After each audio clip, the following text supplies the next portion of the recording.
کبیر والا سے آپ کو آگاہ کر رہی ہیں۔ جامع مسجد طلحہ میں سالانہ محفل میلاد کا اہتمام کیا گیا، جس میں مولانا افتخار حقانی اور صاحبزادہ مولانا عبد المجید انور نے خطاب کیا۔ محفل میں اہل علاقہ نے شرکت کی۔ مزید جانتے ہیں ہمارے نمائندے ابرار حسین سے۔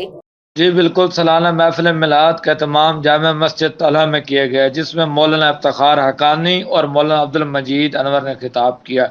محفل سے خطاب کرتے ہوئے علماء کرام نے کہا کہ محفل میلاد النبی صلی اللہ علیہ وآلہ وسلم کا انعقاد باعث اجر و ثواب ہے۔ نبی کریم صلی اللہ علیہ وآلہ وسلم کے ساتھ عشق و محبت کا والہانہ اظہاری ایمان کے کامل ہونے کی سند ہے۔ عقائد دو جہان صلی اللہ علیہ وآلہ وسلم پورے انسانیت کے رحمت بن کر تشریف لائے۔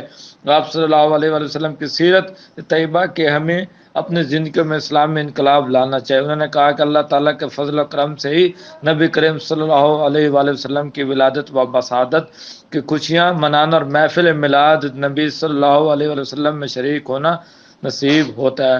ہمیں ربیع الاول کے مہینے میں زیادہ سے زیادہ ذکر و اذکار کرنا چاہیے۔ جی